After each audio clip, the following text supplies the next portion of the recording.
Thanks for tuning in to Power Athlete Radio. This week, we are bringing you another mind-blowing Q&A with our nutrition crew, Tyler Mitten and Leah Kay. Recently, we've been polling the masses to send us your questions. After filtering out the hundreds of personal inquiries about Texas hair secrets, we were left with a handful of relevant nutrition inquiries. Here, the crew educate on how you can start getting your food to do its damn job, making you jacked, fast, successful, and of course, good-looking. Is it possible to lean out and maintain performance? Is keto the right diet for you? Does carb backloading really work? And what's the deal with dark matter? If we can't see it, how do we even know it's there? Okay, so we won't be answering that last question, but Tyler does bring us a great no bullshit rant on why your diet may not be working for you. As he so aptly puts it, you can go 6 weeks without training and you'll be fine, but go 6 weeks without eating and you die. Little shout out to the interns who tested that hypothesis. The bottom line is that if people attacked their diet with the same veracity as training, we'd have a lot fewer questions, and this podcast would basically be irrelevant. This is episode 173.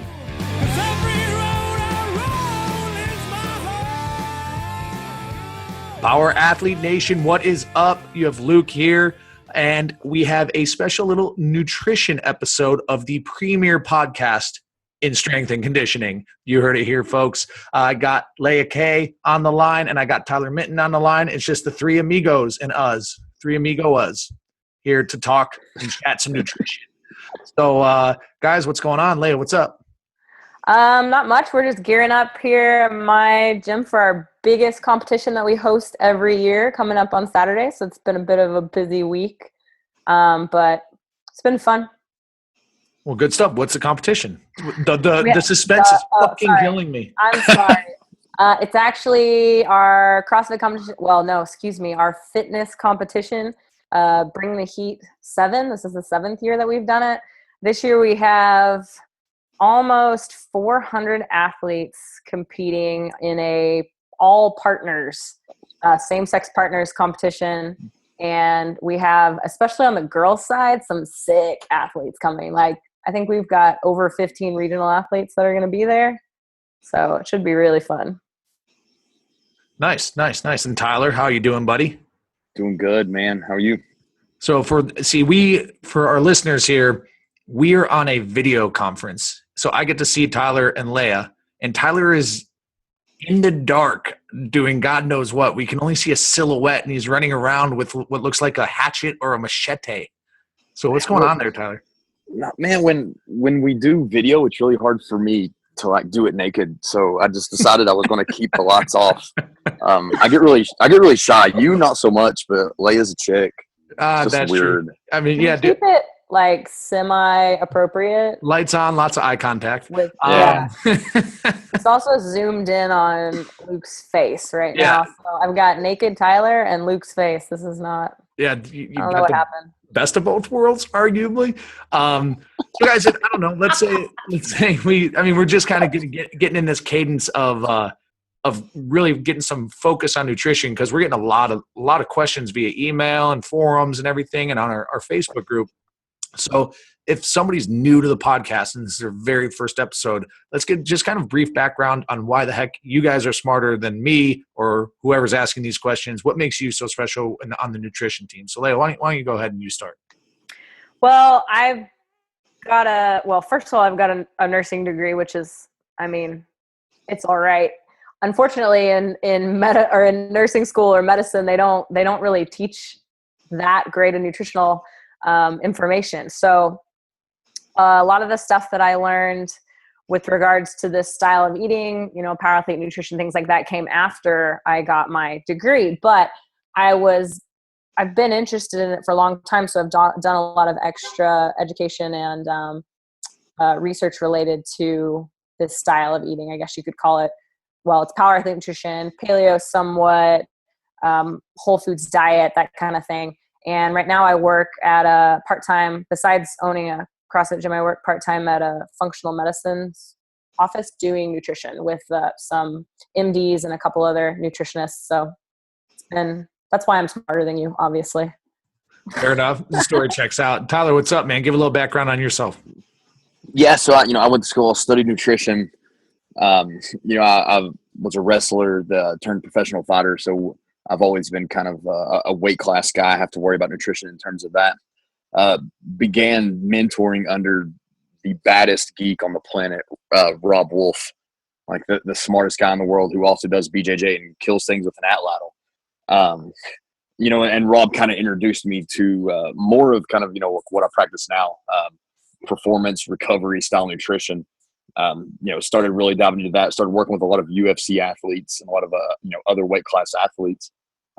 Just kind of reached out to power athletes, saw a need in the power athlete community for nutrition. And it was right at the time when you all were looking for it. So we just kind of teamed up, and it's been excellent ever since. Well, right on, people. I guess without further anything else we got to catch up on, guys. I mean, we know Texas gallivanting about in Rome. I guess finding it hard to stay gluten free. Yes, that's what it sounds asking like. for a friend. But I mean, honestly, that is kind of maybe a good question on how to. I mean, just generically, we travel quite a bit for our gig, and I know some people are, have asked like, "Hey, on the road, I'm having a hard time, this or that." But, personal strategy. I'm flying to Germany tomorrow night, and airplane food and airport food is dog shit. But my strategy is just cook some stuff up, get a muffin tray, throw some meat in there with some veggies, and make some meat cakes, and then you pack that sucker for the flight. But once you're there, you just got to kind of be smart. And one, we've talked about this before, balance. Don't be weird. Yeah, don't be weird. Like, explore the local culture. You only live once. This world is so small. Like, what if you taste the best thing in the world? A 1 point on a sequence doesn't define, like, so you slip up a fucking day and have a croissant witch or something. I don't know. But at the same time, I mean, meat and veggies, just do your best, right? Yeah, but I mean, you got a week in Rome, a week in Germany. That's not going to kill you. So no, if you visit Rome and you don't eat pasta and gelato, you're a douche. Yeah, for real. I mean, it's not going to kill you unless you've got a serious condition that's really going to legitimately like fuck your world up. I mean, obviously, you don't want to spend your week in Rome sitting on a toilet in the bathroom of your hotel. One thing I've found when I travel to places like that is if it's a very short stay, like a couple of days, I try to just eat like the locals, like enjoy good food, and do like that. But the one thing you'll find is eating like the locals in other parts of the world usually means you're eating better than Americans eat. So you're eating a pretty good quality. I walk a lot when we go places, especially with the UFC. Like when I went to Rome, I don't ever get a car. I try to stay centralized and then just walk everywhere. So there's days I'm walking miles. I still try to work out every chance I get. I get more sleep than I would here because I don't have much responsibilities. Like it's more often than not when I travel somewhere like that, actually, like I don't gain any weight or anything, and I don't really watch my diet too much. I make sure I get plenty of protein, then I eat whatever kind of, carb choices are a little bit more local to them, but I don't really worry about it too much. Yeah, right on. So, well, why don't we dive into this Q&A and let's barrel forward here. All right, because fine, I'm just going to talk about it. So our fucking internet at the office is down because we're next to Volcom HQ fabrication shop, which builds like all these cool fucking displays. But I guess in order to work there, you have to be like a surf skate stoner. And these guys literally just ended up backing a forklift up into our fucking internet. Like they crashed into the internet. So this was supposed to be recorded a little earlier today. And I'm lucky I'm on West Coast time because it's only 6 o'clock here. Tyler, you're at like 9 o'clock, right? It's 9 p.m. Dude, that's past my bedtime. I can't do that. I got to wake up at 5 a.m. to go do fucking PAMC 2.0 tomorrow. I can't be up that late, man. But yeah, so if this sounds a little rushed, I apologize. Okay? So I might just be ushering this along because I got dinner to make. I got that hangry going on, But I'm going to jump in with our guy, I guess C. Watson C. And this was the first question posted, Leia. So I know you're excited for this one. Okay, so being a competitive CrossFit athlete, there's already some questions to ask on that. What does training that mean? 5 times a week, following competitors' training? Questions on that as well. How should I be eating? I normally stick to chicken and or beef with veggies. Also, I eat 6 times a day normally. Is that enough, or should I be adding something in? I guess you can say I'm on a zone diet. I have blocks. I usually have to meet. So, Oh man, where how do you should this start? guy be eating? He's a competitive CrossFit athlete. Let's first try to dissect what the actual demographic is. Does this sound like a regionals qualifying type of person? Maybe like fringe, maybe? Or they want to, they're I don't know. You never aspiring potentially. 5 training days a week. Competitors training, which I'm assuming is a block training. So a strength block, skill block, gymnastics block, Metcon block, something like that, right? Uh-huh. Okay. So chicken and beef and veggies. I don't know. I'm not seeing a lot of carbs in here. But what the fuck do I know? I'm just look like the homeless guy from. You live in a van down by the river. So I don't know. What's your response here? The first thing I noticed when I looked at it was chicken and beef and veggies. Okay, where's your carbs? If you're a competitive athlete of really multiple different styles of athlete, it could be CrossFit or MMA or whatever, you're going to need carbs and a lot. And most competitive CrossFitters need a lot more than they're actually eating. So the problem and like we had kind of discussed before, the zone diet in and of itself isn't necessarily a problem. It just depends on what blocks you've been assigned. Whoever, I guess he said he has blocks he has to meet. I'm assuming that someone told him to eat this way and gave him like, okay, this is how many blocks you need to eat. Well, what is that number? And most people that I've talked to or dealt with that are dealing with the zone diet or block system are under eating. And a lot of CrossFitters are under eating to begin with, honestly, because a lot of them think they need to be leaner. They're focusing a lot on aesthetics or how they look more than necessarily performance. Or maybe they're kind of linked together. Like, okay, if I was lighter, I'd be better. I'd be faster, which is true to some extent. But, you know, where are your carbs, bro? I got to know what you're eating. And the thing, which goes into a totally different topic, you're eating chicken or beef. Is it the only protein that you're eating? Because that can be a problem too, depending on how if you're not mixing stuff up again, you can cause all sorts of other issues. So that's my question, Tyler. I mean, you've worked with more really hardcore athletes than even I do. So well, I mean, I guess Leah, let's so in terms of the zone macro split generically, I mean, I think we could all agree that could work for somebody who's charging. I tend to like athletes on a 40-30-30 split, honestly. And then so like calorically, rather than a block system, I mean, if let's say this guy is in decent shape, how many calories do you want him eating per pound of body weight? Well, calories per pound? Yeah. Well, I mean, it depends on what his goal is. Somewhere probably in the, I don't know, 17. Yeah. So like, range, and that's so that's a tricky thing, right? We could start you off somewhere, but we got to evaluate performance. Right. And how big are you? I mean, if you're a competitive CrossFitter and you weigh 170 pounds, like that's a problem. So you need to be eating like 20 calories. And if you're similarly, what if you're 220?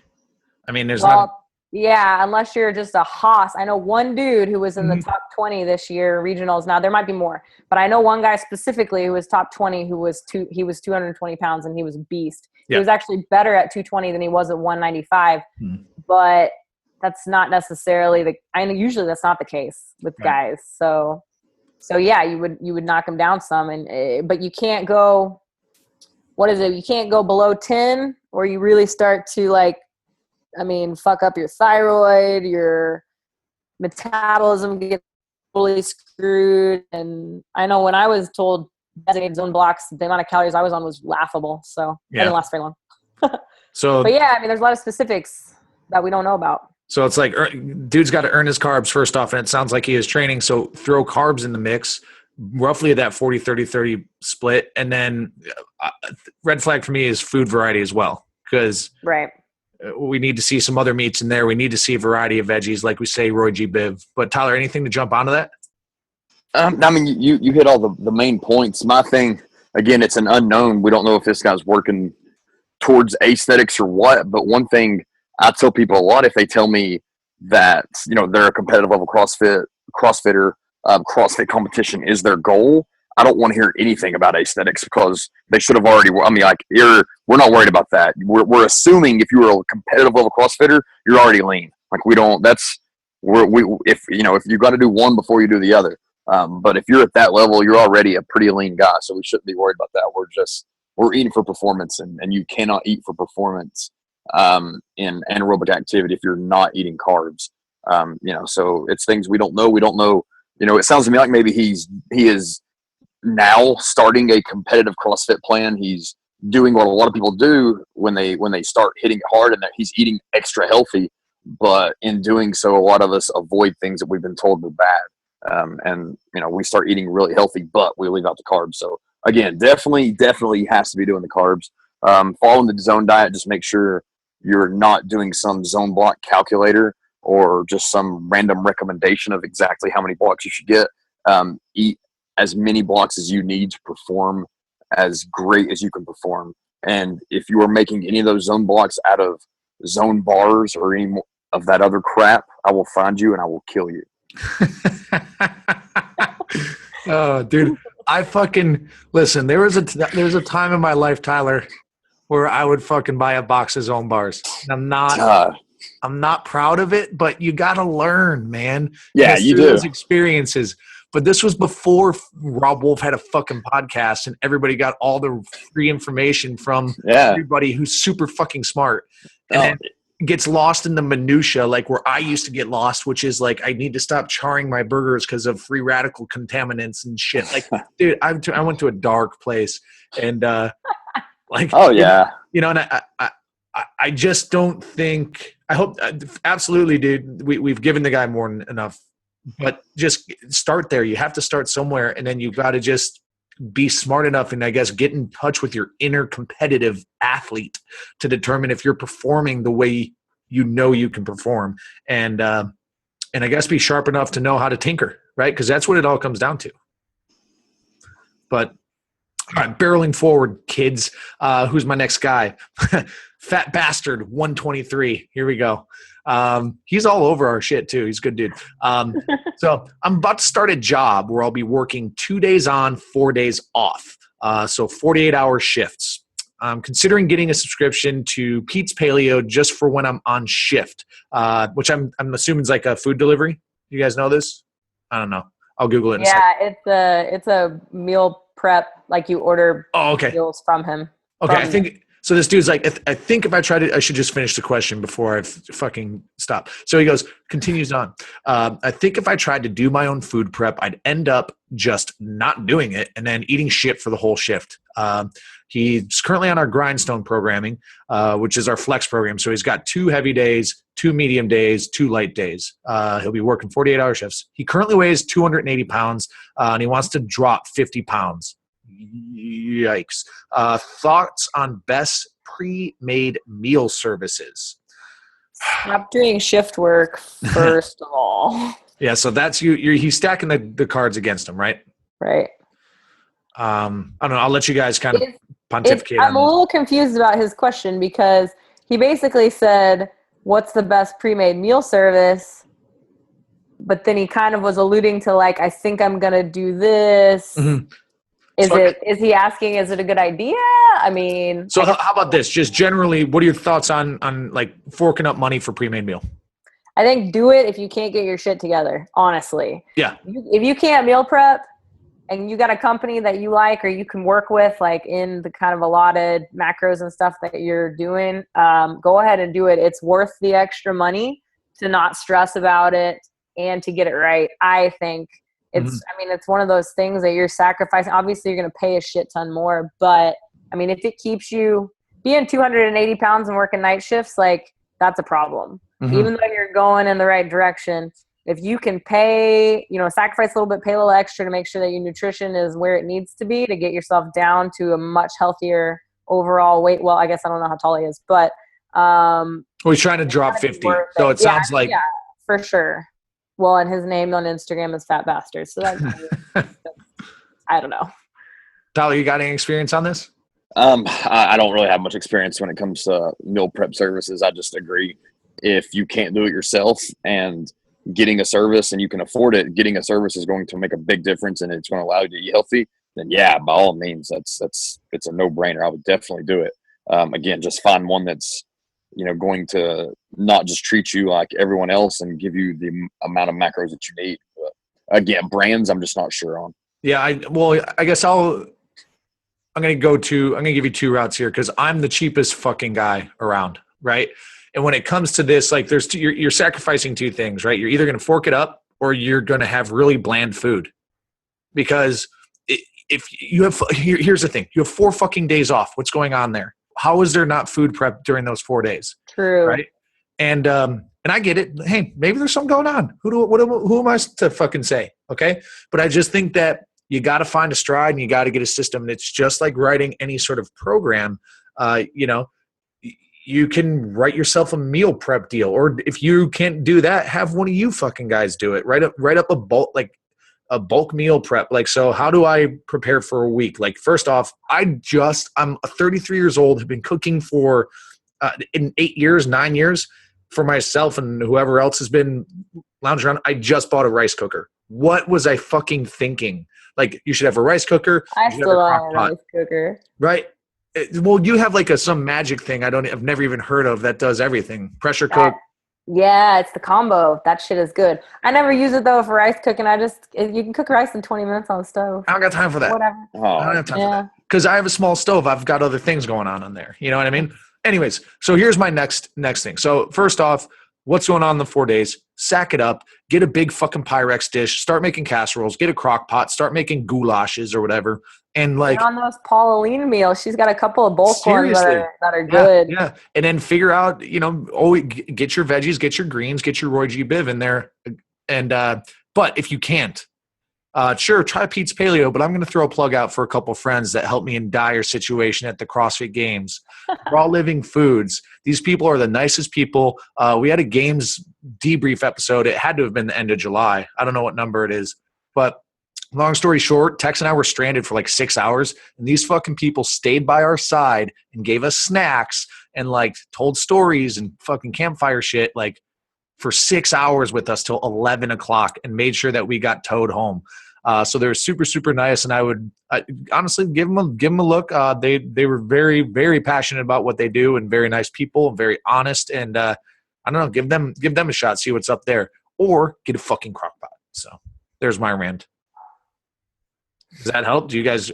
Was that within nutrition guidelines? It's totally within the guidelines. All right, so let's go here. Do you guys want to go keto? Keto.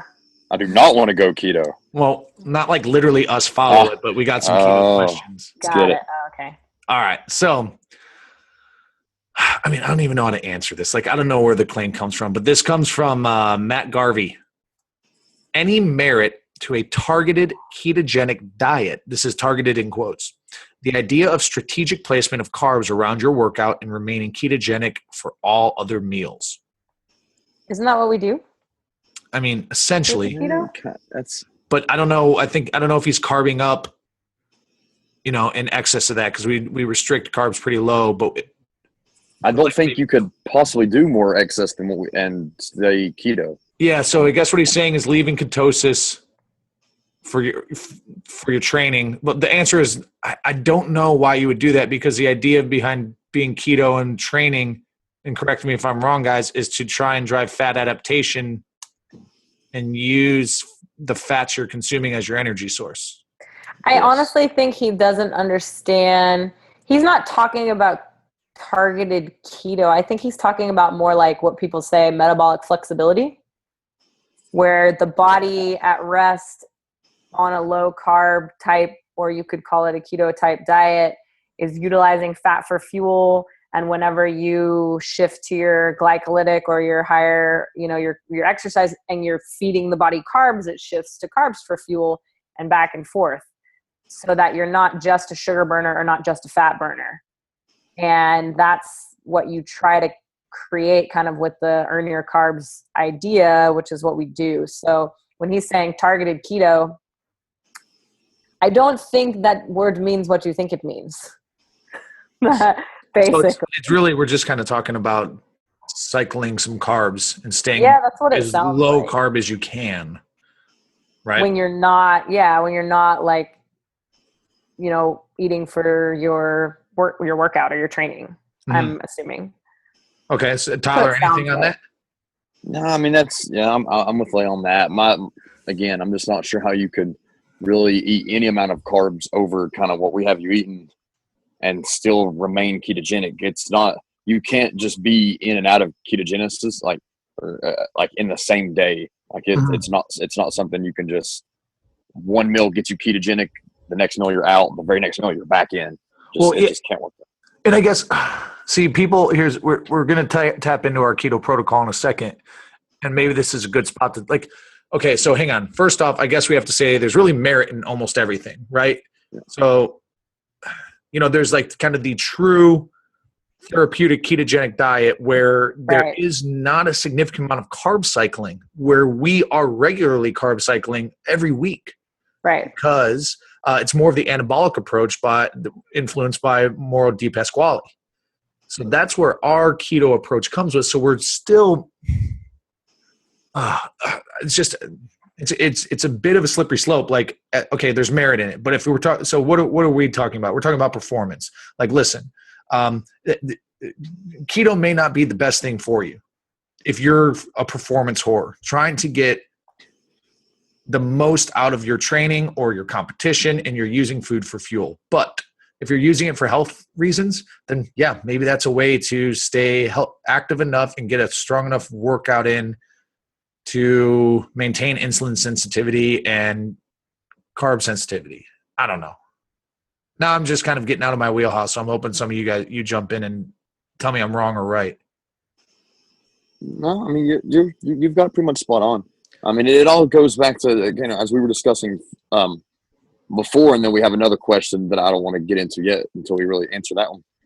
But you just have to decide if you should be on a keto diet or not. It's just, it is like a lot of the people who are on a keto diet, like John, I know we get a lot of people asking questions because John is a jacked dude who does a keto diet. But I'm willing to bet if John would much rather be able to eat a normal high carb diet and get the results he gets from keto. He just doesn't. So people, we're not choosing keto for any reason, or, like, we don't need to choose it for any reason other than like it is going to improve my quality of life. Right. It is a medicinal nutritional tool. Yeah. And I guess totally. It absolutely. Which is why, I guess, let's get into this next one. Okay. So, I should have just said who had this question. Okay. So this is from Pablo Diablo. Pablo RL Diablo. Okay. So my man Pobs says, I have the Power Athlete HQ keto nutritional template. Is it advisable to use a HIIT program, high intensity interval training? CrossFit 3 to 4 times per week. This guy says, I'm looking to get leaner and still have some gas left in the tank. God, you guys take this one. Still have some gas left in the tank performance wise, if at all possible. If not, what template do you suggest? Thanks. Performance or leaning. If he wants to get lean and perform, he should do leaning protocol. Keto protocol, again, is not advisable for doing. Well, I mean, I guess it kind of depends. CrossFit 3 to 4 times a week. What are we talking about? What kind of CrossFit are we talking about? Yeah, if it's 20-minute metcons and things like that, you're going to be fine. And also, keto will work, but you have to understand it's after that 3rd or 4th workout, you're going to be in a dark place. Yeah, because you're going to have basically it's going to be it's just going to be a dark place. You need a lot of coffee. Okay. And I'm speaking from experience. Right. So if you're the type of guy who, truly does, like, if you're a picky eater and you are very particular on the foods that you like to, like, massage your palate, keto's rough because you don't get a lot of variety in there. It's a lot of bland veggies and meats and spices and stuff, but you also, it is a drudge through some workouts, and not all the time. Sometimes you hit it and you hit the stride, but there are some definite dark days where performance wise, you're not going to feel it. You're just not. you know? So I think the problem here is like you have a conflict of goals. Like if you want to perform with the keto, that's one thing. If you want to lean with the keto, that's another. But those two do not mesh well. That's not a good pairing, right? Right. Yeah. It's not that you can't, and but he said it in his question. I still want to have some gas left in the tank. If at all possible. You're not going to have it. And if you're okay with that, fine, go for it. Unless you're a complete beginner. The newbie effect, when we talk about that sometimes at the seminar, you can eat really low carb. I mean, I don't know if you go straight keto, but like low carb, moderate protein, higher fat, and start doing CrossFit and you're crushing it for a while. And then you hit this point where you stop crushing it. So where are you in your evolution as an athlete also kind of matters. Because I got a lot of people at my gym who, when they first start out, they come in, they're overweight, they're, haven't been doing shit for 20 years, and they hit a pretty low carb diet, start working out, 3 days a week, and then up to 4 or 5 days a week, and they're killing it for a while. I mean, some of them about a year before they really hit the like, okay, I can't break through my plateau, I don't feel great in the gym anymore, and that's when we really like cut the low carb and put some stuff back into their diet. So it kind of depends on where he is.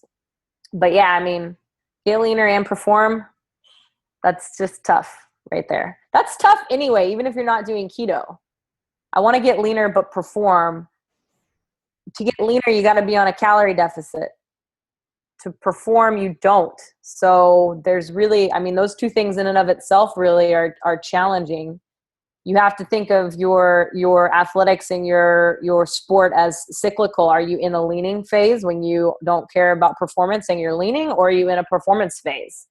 And you shouldn't do your leaning phase coming right up like anytime that's important for you. So like with CrossFit athletes, don't try and start leaning in January when the open is 4 weeks away. Like that's not, you should be leaning now and not caring as much about performance, and then ratchet it back up to performance afterwards. So. Yeah, and I guess I would say probably the best way, if you're hell bent on keto for a leaning protocol or leaning strategy, and there's some other, I don't know, ulterior motive to follow it, and you still want to train, you just got to kind of auto-regulate, relative perceived effort. Because if you're going on a dark day and you try to smash it, it could start to work against you. And even if you feel great and you try to smash it, it could fuck up the rest of your week. So it's really sensitive, or I found myself to be really sensitive in that vein. So a better approach might be like, especially if you're doing our carb refeeds on the weekends, your heavy days should be earlier in the week, and then maybe have more of a like classic aerobic style workout later in the week as you're approaching, you're approaching your carb refeed, something that could be like step mill or VersaClimber, or go for a walk with a weighted vest and then do some bodybuilding stuff, or maybe some like heavy singles or, dynamic movement type shit.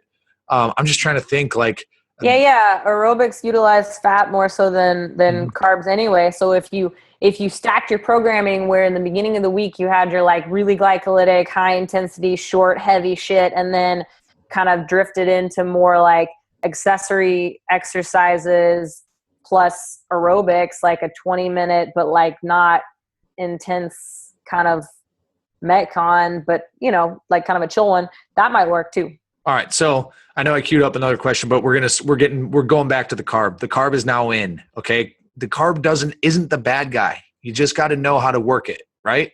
So my guy Vic and his girl Gina, they often argue about what the better power breakfast carb source is. All right, so he's on team pancake, she's on team waffle. So what? Okay, listen, what are we going to vote? Because he's asking me, but we're all taking it to a vote. Are you a pancake or a waffle, or are you more of like a French toast? Just base level pancake or waffle. We don't get to choose toppings. Are we just going base level here? Dude, okay, let's go to questions. We'll start base level. What are you going to do? Base level, just pancake. It's easier. Leia, what's up? I'm going to be really picky here. So, okay. If I'm at a restaurant Like if I go to Austin, Texas, and I go to Kirby Lane Cafe where they have fucking amazing gluten-free pancakes, I'm gonna go pancake because I don't like it crunchy. But if I'm at my house, I have a waffle maker because I don't have time to sit at the stove and fucking flip pancakes for 10 minutes while everyone else is eating pancakes and I'm still cooking pancakes because that shit's not cool. So at home, I'm gonna go waffle. That's pretty good. Yeah, I'm a peanut butter topping person. Interesting. As opposed to the syrup. I'm not real big on syrup. I'm a peanut butter and jelly topping kind of person. What? I know. I'm sorry. Here's the thing. Couple shocking questions to throw in here. One, believe it or not, I've never had a waffle. What? In Never your had life? a waffle. In my life, other than like Eggo waffles out of the toaster. Can we get your mom on the phone? Yeah, go for And it. be like, Why have you never had a waffle? I just, I don't know. I don't like the idea of the two geometric shapes clashing, juxtaposed amongst one another around with squares. That just doesn't. I don't know. Maybe that's But it. you got to think of those squares. You have to think outside the box and think of those squares as syrup holding pockets. But this is where things get tricky because I'm with Leia. I'm not a syrup guy.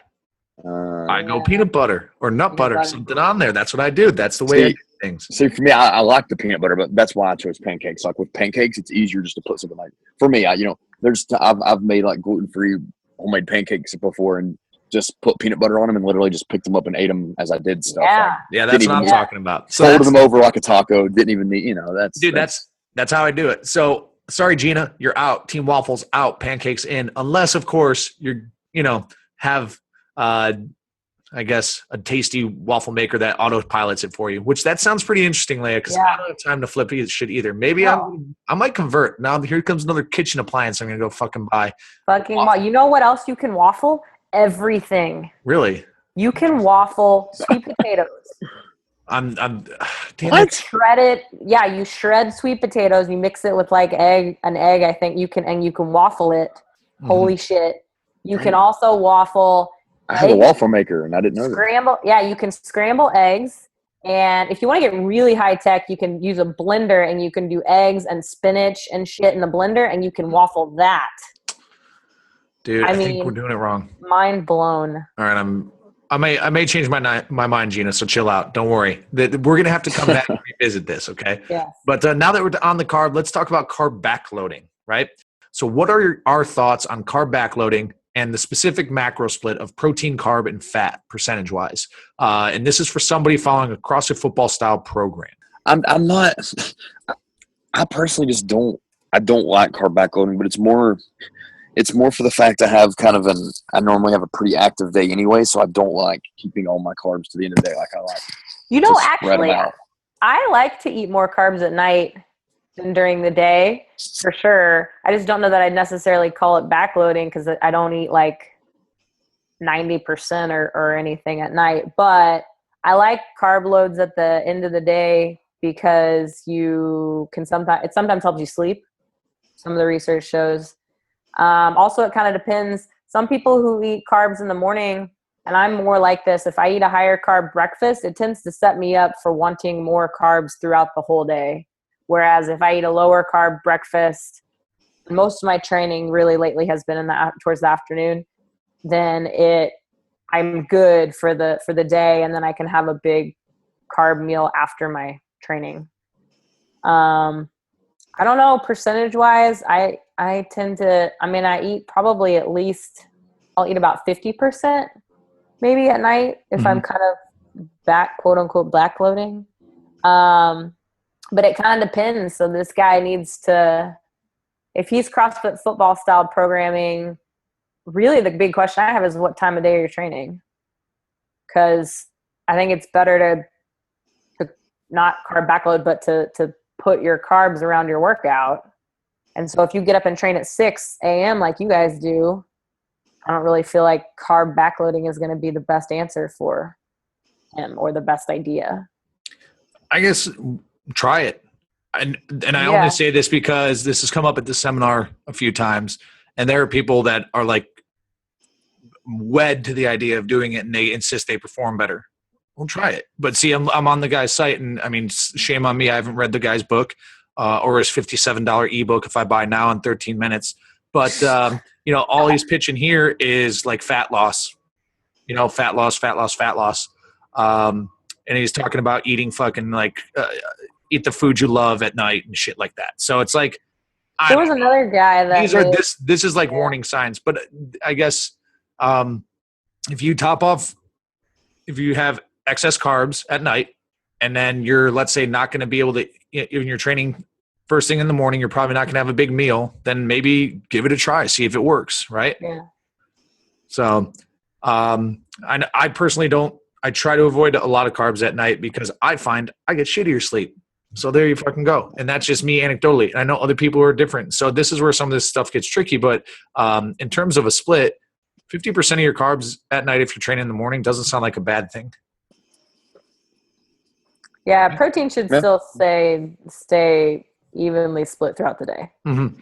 And this is one of those things we talk about too, like and you guys know, working with your meal planning people, like we tend to start very simple and then start to tinker with the carbs, right? That's one of the things if performance starts to be an issue. So absolutely could be merit behind the carb backloading thing. So I don't know. I hope we answered my man's question to fully for him.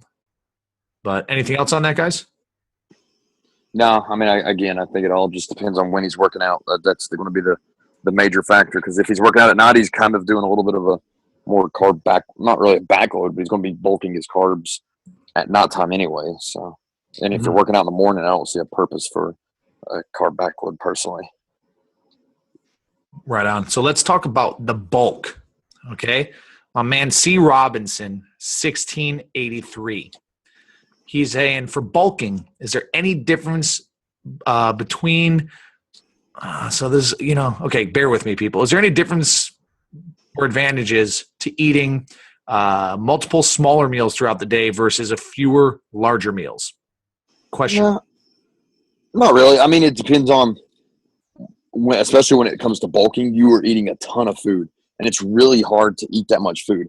So you need to choose the amount of meals that allow you to hit the macronutrients you need. So if you can bang it out in 3 meals, that's fine. But most people have a really hard time eating that amount of food in fewer meals.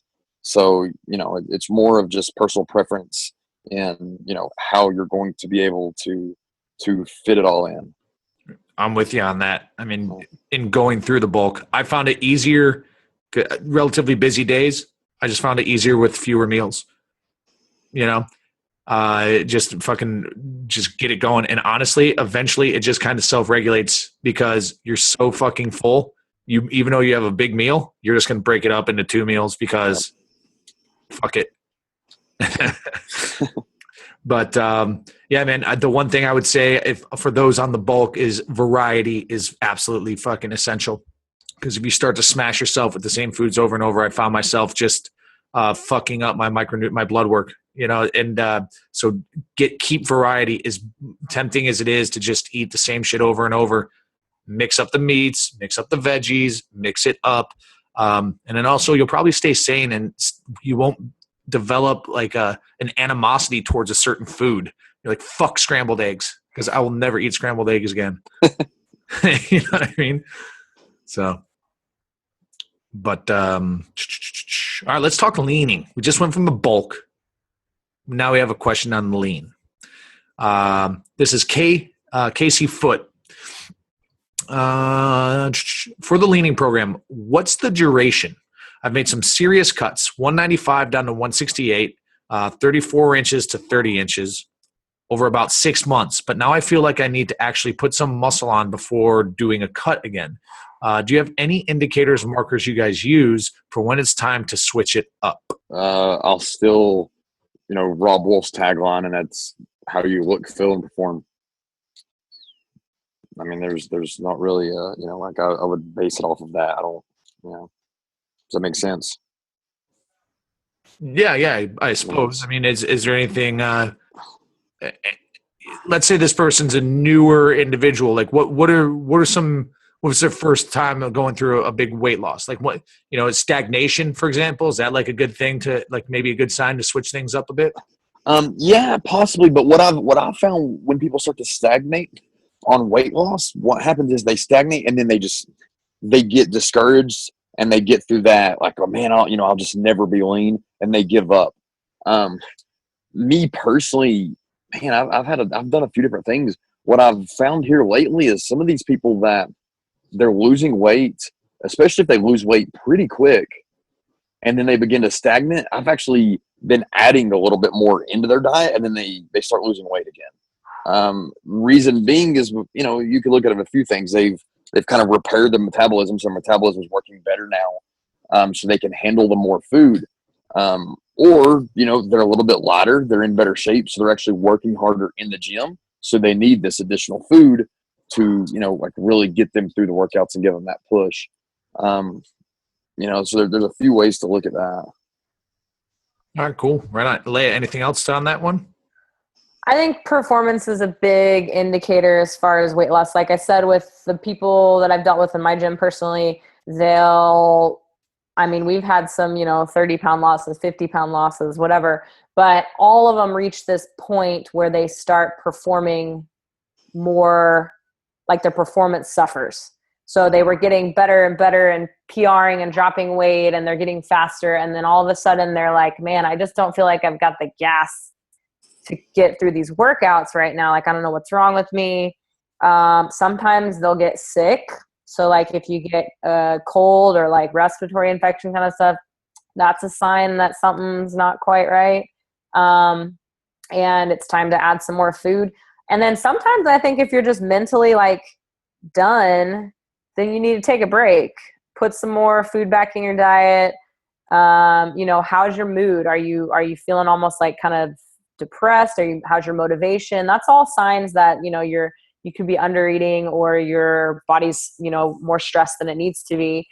Take a break from leaning, start to cycle some food back in, not like ridiculous amount, obviously, otherwise you could potentially undo some of the work you've done, but put some food back in. Don't freak out if the scale goes up a little bit, like 5 pounds or whatever. That's not a big deal. And then, do that for a few months, and then you could go on another cut. So that's kind of what I look at. Performance is more important, I think, I would say, even than aesthetics, because it could take you years to get to the leanness that you really want to get to, and you're not going to be on a diet the whole time, or you shouldn't be. Your metabolism will get fucked up. So there has to be breaks in your diet. So look at your performance, look at your sleep. Is your sleep shitty? All that kind of stuff. If you look good, feel good, and you're still making gains and still dropping weight, then hey, push it for a little bit longer. But when you start to have that like lag in the gym, sleep's bad, stressed out, things are bothering you more than they used to, maybe you don't have any motivation, you don't want to work out, then obviously something's going on and you need to most likely add some food back to your diet. I can't be on a cut more than I don't know. I think I've done a cut for like 4 weeks before. It was like the longest time I ever tried to do a cut. And then I was like, fuck this noise. Where's my food? Well, it's like, it has to go also with like kind of speed, right? How fast do you want to try and get this thing? Yeah. Yeah, I'll agree with what Leah said, but not always a good thing. Yeah, no, I agree with that too. But I agree with her. The only thing I would add really is when you go out of that cut, have a plan. Already have a plan ready. Have a plan for what you're going to do after the cut, because when you've got done, when you've just finished a leaning program, if you don't have a plan to, responsibly add food back in, you're just going to add unreal amounts back in. You're just going to do it, trying to hit that new set point. So have a plan for that. And then I would already be prepared for the next cut. I don't know necessarily that I'd say, okay, I'm going to do a month of bulk thing, go right back to it. Cause heck, man, you might do the cut. You might start back with eating a little bit more and like the way you look, feel, and perform better during the bulk. But 100% have a plan for both. No, good stuff. And then I guess I'm reading this and thinking up a different interpretation, because we do offer a leaning protocol, which is, our meal template spreadsheet, and that there is no timeline to that. that's we offer 2 phases that last basically you jump back and forth as you want. We recommend 6 weeks on phase 1 and then 6 to 8 weeks on phase 2 and then pop back and forth, and it's just like, if it ain't broke, don't fix it also. So, I mean, there's a lot of flexibility with that thing. So it's infinite, I guess. That's how long the leaning protocol could be used, So I guess I just, as you guys were talking, I was reading through the question. I saw that. I kind of got that interpretation as well. But anyways, where do I want to go with this? Where should we go? I'll give you guys a little bit of break it out because I can talk to this next question from Sir Paul Kelly. You guys recently had Peter Ballerstedt, ruminant agriculturalist, on the podcast, and he threw some shade on the grass-fed beef concept. Did this change your meat selection? Is grass-fed a fad? Okay, so basically, just to give some insight and some background on this, John saw Peter talk at Ancestral Health Symposium, I think in 2012, or I'm pretty sure 2012. And if you Google it, you can see the whole talk on YouTube. But basically what he talks about is like, hey, listen, within the paleo circles and the ancestral health circles, we're touting the benefits of grass-fed beef for these purposes, a fatty acid profile, and maybe some sustainability and this, that, and the other thing. And basically he went through and provided all sorts of data that really showed those claims to be unsubstantiated. Now, what he didn't say necessarily is that grass-fed is a fad, and it's that one's better or worse, but it just kind of brought to light our position shifted a bit in the sense that we were really steadfast and held strong on like, hey, you should be eating grass-fed beef. But now what it provided us is just a little bit of flex room where it's like, hey, listen, the question isn't, are you eating grass-fed beef? It's just, is beef a part of your diet? Because it has a great amino profile, it has a fatty acid profile that doesn't seem to be too problematic for us. It's it's readily available. It's affordable, and it's a great source of protein. So this may be a shocker to you if you're new to our podcast, but here's a public service announcement. You need to have a relatively high protein diet if you are training to perform. And even if you're training to get bigger and stronger and better, or trying to look better, the amount of work and stress, we just find that the animal flesh, animal proteins is the best protein source to facilitate the adaptation we're looking for, which is increased size, strength, power, speed, right? So, right, I guess what it comes back to is perhaps the fact that you go to Whole fucking Foods and you go to buy a pound of minced beef and you go buy grass-fed and it costs almost twice as much, maybe the premium imposed on that product probably isn't worth it. Like, you'd be better off ensuring that you're spending your money, if you are on a tight budget, on getting nice, fresh, wild-caught fish and really good quality fish in your diet, or good quality pork, good quality chicken, because those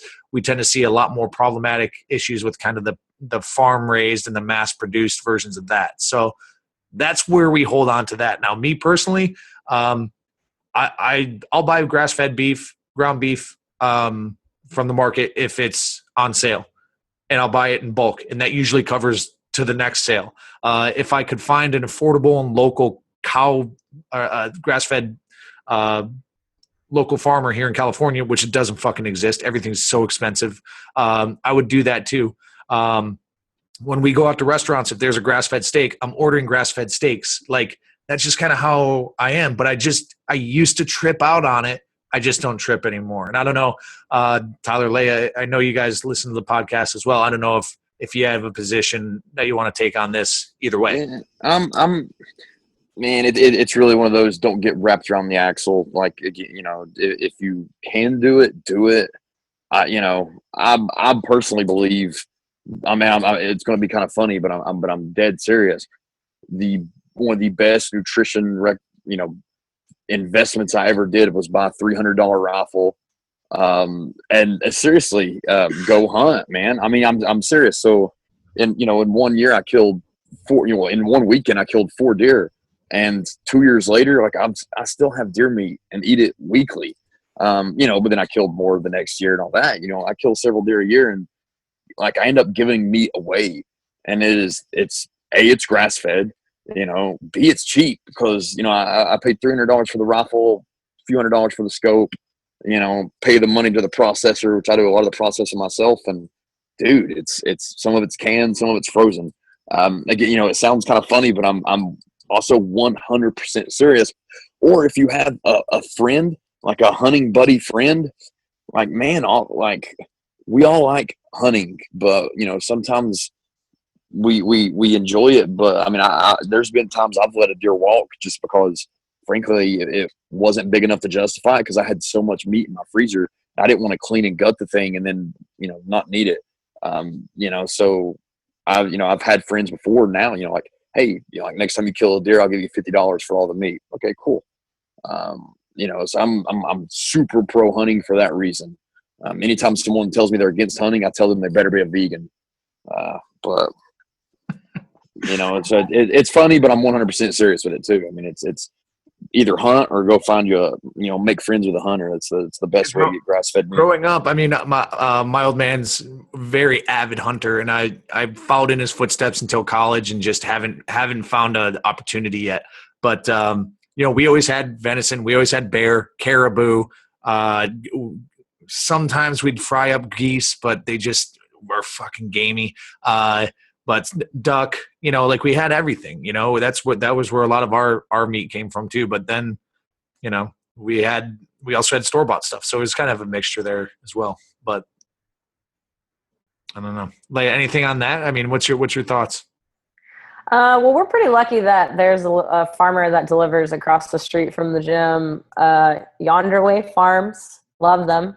They've been delivering to our gym for, I don't know, 6 years, and their super sweet family lives in Fayetteville, and they do pastured pork, grass-fed beef. They kind of tinker around with they do eggs, and they play with like turkey, and they're getting into lamb, I think, now. Anyway, I don't order from them as much as I would like to, honestly. They do have some great prices on some stuff. Like you can get like a tenth of a cow, and it's cheap whenever you buy it like that, much cheaper than going and buying a steak from the grocery store. But timing wise, like you have to put your order in a week before, and then you got to go, make sure you're there to pick it up or whatever. So timing wise, it doesn't work out all the time. But I like to buy stuff from them when I can. Their eggs are the best. And then other than that, I mean, I'll buy stuff on sale at the grocery store if I am in a pinch or whatever. I try to buy organic meat most of the time, but sometimes that doesn't even happen all the time, just depending on what I want. So I don't really get hung up on it, honestly. Yeah.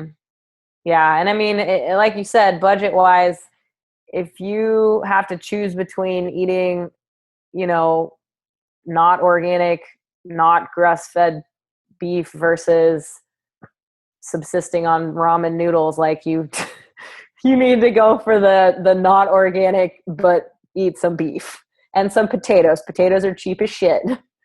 So yeah, I don't really get hung up on it. The biggest reason, honestly, I think people should try to do grass-fed stuff if they've got a farmer is because it's a small business. Like that nothing to do with a health perspective. For me, I like supporting that family. Mm-hmm. Like that's their livelihood. I'm supporting, I know exactly they just put so much passion into what they do. And I love that. And that's really the biggest draw for me, is supporting that aspect of it, which I think a lot of people who are really hell-bent on doing like the grass-fed and everything they recognize the importance of that. All these small farms that this is their life and this is what they do. And I appreciate anybody that puts that much into what they're doing. So that's really where my desire to eat more grass-fed, pastured, local stuff comes from, is supporting the actual family versus I'm going to be a healthier person. Sure. No, good stuff. So. All right, barreling forward. next question. Let's get a couple more in here, guys. Is it bad? Hopefully, this is a softball. Is it bad to eat mostly the same every day, even if this consists of a lot of different and healthy food sources? Objective terms, or I guess, like, what does that even mean? For example, my breakfast is always the same with bacon, eggs, and oatmeal. And every day post-workout, I eat chicken, even though sand tastes better than chicken. That's a fact.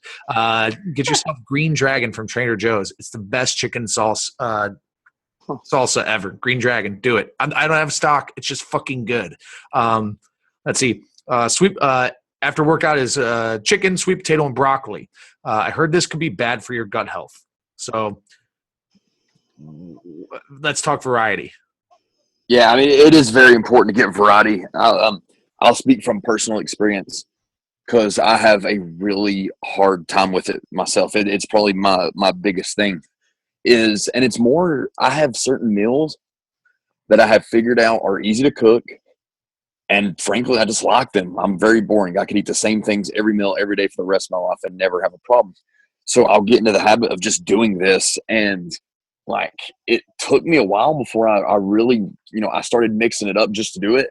And I started noticing I felt better, and then this was, years ago, back when I wrestled, before I knew anything really about nutrition.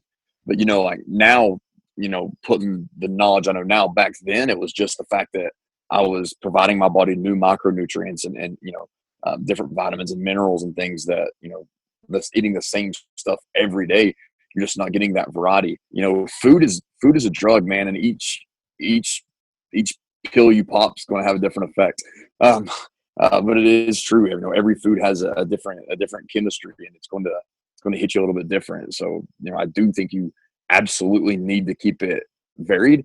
I didn't see any vegetables listed in there, so I would definitely recommend you, take advantage of the Roy G. Biv principles that we are. And that's, we have a really cool article, Colorful Gains on the blog that you can see with that.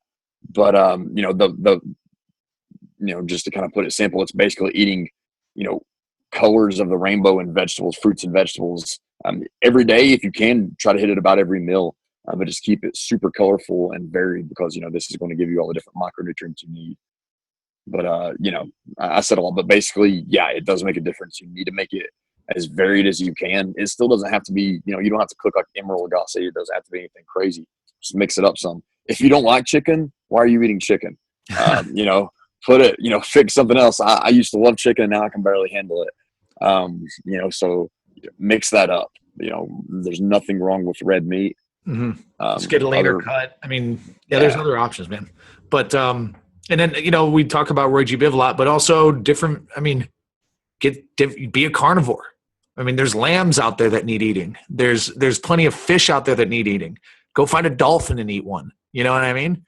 Like, not Flipper. Okay, so no dolphins. But go try different things. Like I don't know. That's one thing that I know I missed out on before the bulk. I was fine, but then after the bulk, I had absolutely no seafood, no fish, and basically just beef, just chicken for 20 weeks, and it fucking crushed me. And just eggs, So be sure you're getting seafood in. Be sure you're getting fish in there. Be sure you're getting, other critters in there. Go find fucking Tyler and raid his freezer. See what weird things he has shot and frozen ready to eat. Let's just go hunting together. Like if you can, if you can hike, keep your mouth shut, and go hours without using the bathroom or anything like that. Let's go kill stuff. Those are literally my 3 superpowers. Go hours without going to the bathroom, hike, and then just shut up. Believe it or not. That's all it takes, man. That's all it's, like I've almost every deer I've ever killed, I was actually reading a book. I was reading a good book and outwalked a deer. So it doesn't have to be boring. All right. So we have Ethan Mack asking on Tyler's, Instagram page, or what would you call it? Account page post on your post. What am I fucking? Am I grandpa? My grandma? I don't know what it's called. Listen, it's been a long day. Okay, give me a break. The internet was out. So he asked Tyler, what's the best thing to eat before an early workout? He works out at 5:30 a.m. For an hour and a half session. The only problem with that is we like people to eat about 90 minutes pre-workout. So if you're working out at 5:30, I mean, this means you know, ideally we would want you eating breakfast at 4. Probably not going to happen. I don't know that. It might. If it can happen, then I want you eating breakfast at 4. But if not, like at my gym, you know, the gym that I own, we have a 5 a.m. class, and those people pretty much wake up, you know, put their chucks on and go work out. And what I have them do is, you know, kind of the protein pulsing.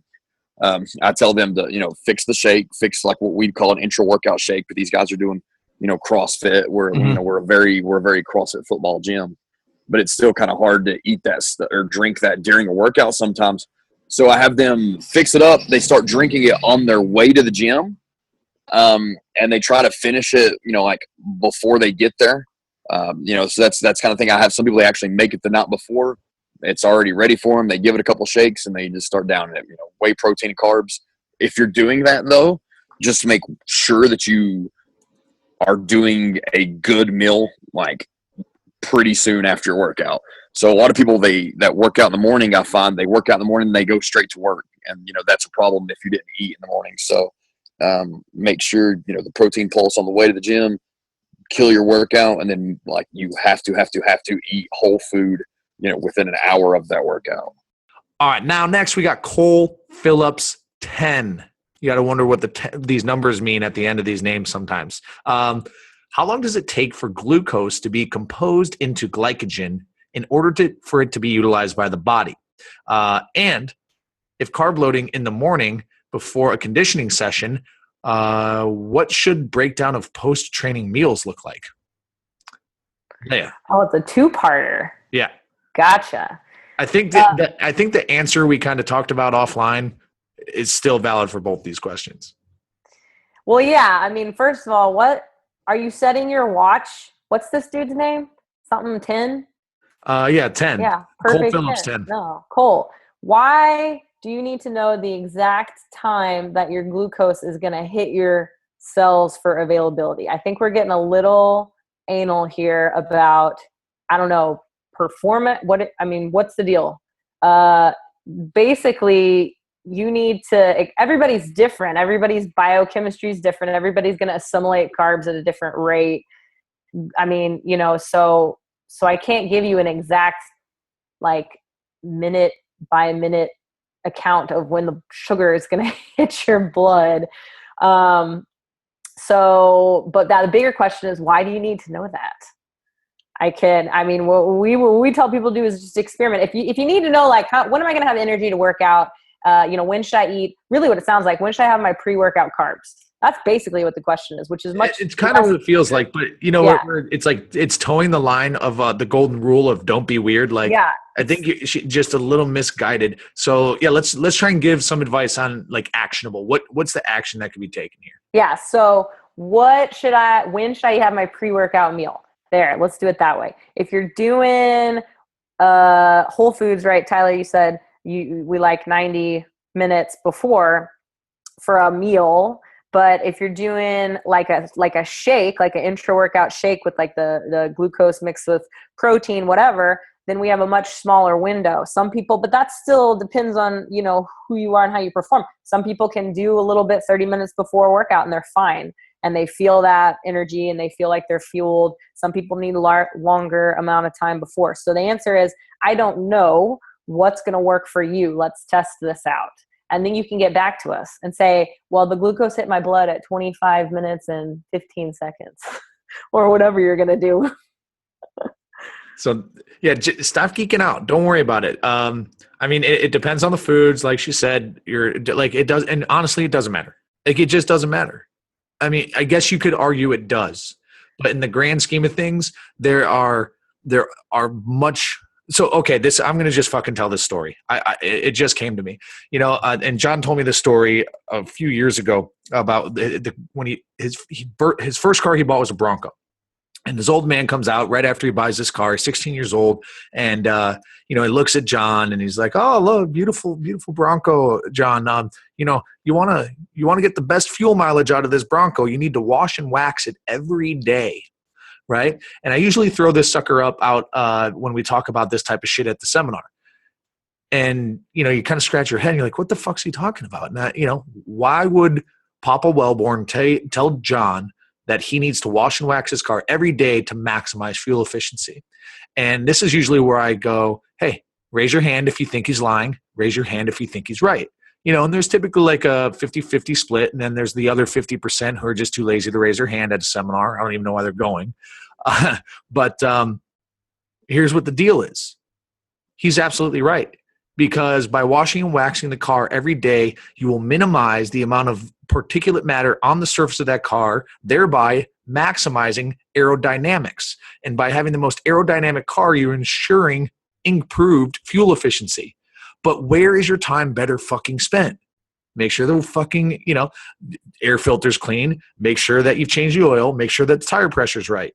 You know what I mean? So it's like there are bigger fish to fry here versus timing optimal glucose composition timelines based off of food consumption amounts. It's just like, chill out, right? You're tiptoeing on that be weird line. And I don't know, that I just felt like going on a rant, I guess. I got an energy spike. But yeah, my glucose must just have converted.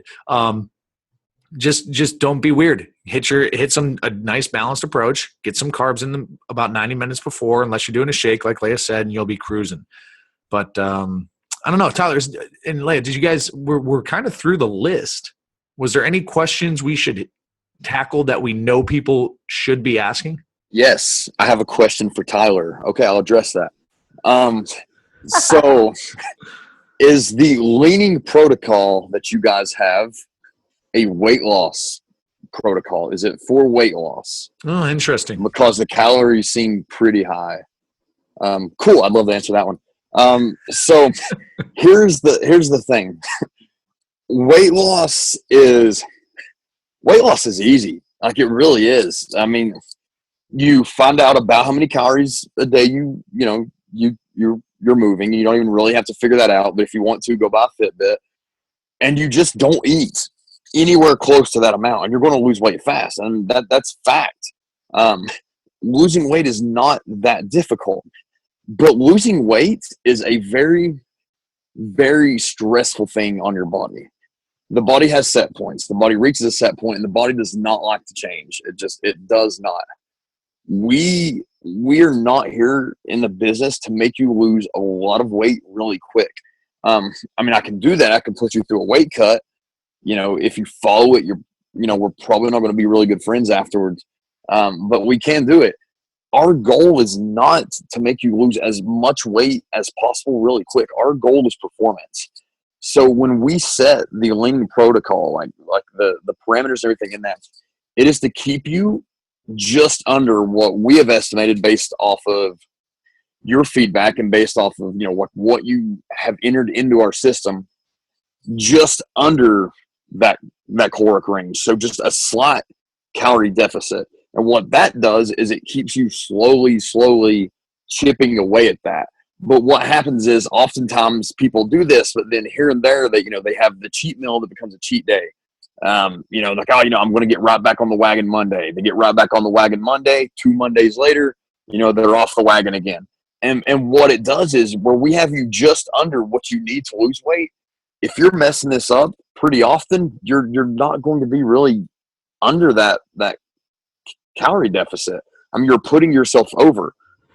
Again, we're trying to make you perform really well and lose weight, and we're in it for the long haul. We're not trying to sell you a diet that in a month you've lost all this weight and you don't know what to do with it, because we know, whether you know it or not, we know that if you lose a ton of weight in a month, that weight's going to come right back really quick. If you don't believe me, Google HCG diet.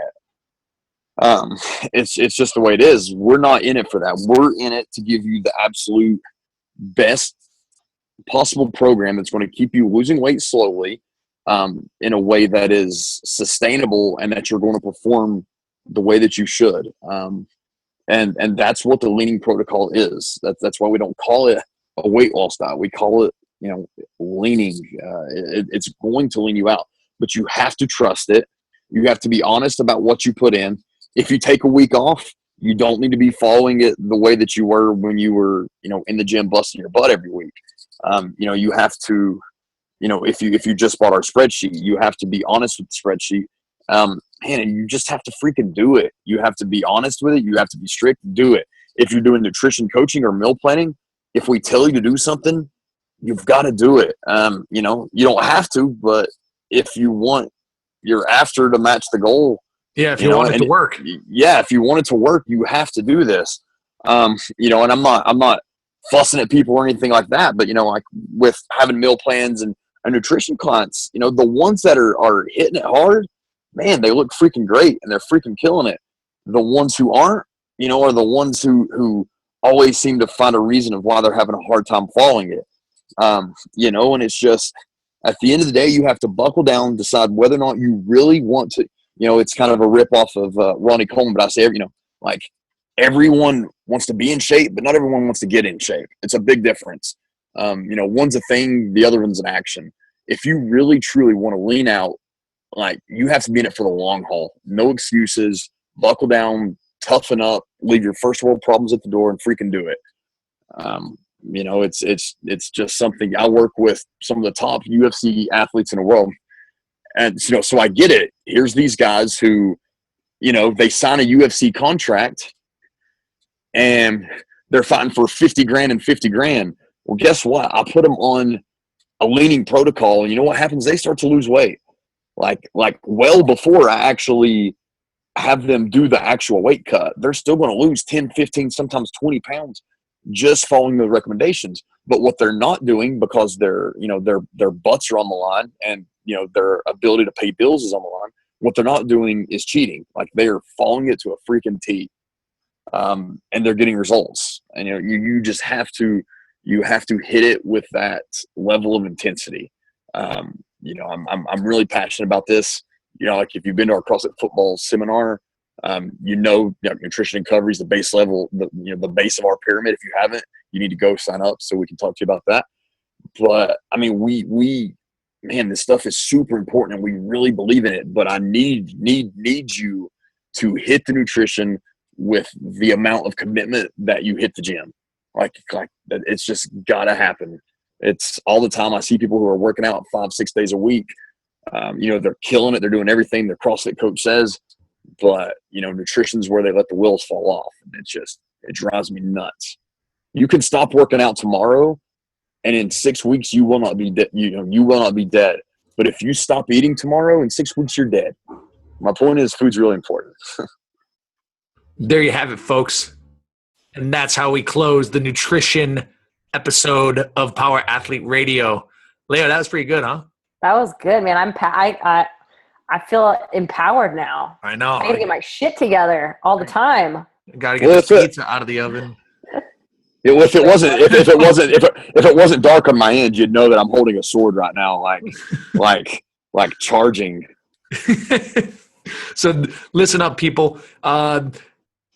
This is a good one. I like this one. I like, the nutrition stuff is like ebb and flows because there's good.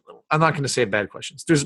People are just seem so easily misguided by this shit. And like, this is the battle, the bullshit oath that we take, right? It's like, listen, you got to slow down. Let's start here, baby steps, and get your head on right. And so we don't fucking get lost in the fog of nutrition. But listen, people, if you want to learn more about what we do with the nutrition stuff, powerathletehq.com/nutrition. And basically everything's right there and it'll be all laid out for you. Or if you're too lazy and you want to email us, nutrition@powerathletehq.com. But I don't know. That was a good one, guys. Anything else? Anything else we got to throw in there? No, I mean, nothing I can really think of. Well, then that's it. That's it, lady and gentleman. Have a good night, guys. Enjoy your meals. I know I'm going to, or Tyler, I guess, enjoy bedtime. And I'm off to Germany tomorrow. Ugh. All right, guys. Well, thanks for listening, guys. And we'll talk to you next week. Bye. Bye. Now it's time for you to empower your performance. Wade's Army's 5th annual Wade's Day campaign has officially kicked off. From now until November 12th, we will be honoring the brave pediatric cancer patients battling neuroblastoma, a tumor derived from immature nerve cells. For 2016, we're embracing their valor and highlighting their nerves of steel. Join the fight against neuroblastoma and help us reach our goal of fundraising $125,000. Enlist today at wadesarmy.org by clicking the Donate Now badge and claim your limited edition Wades Army uniform. Every Army needs a uniform. Until next time, bye!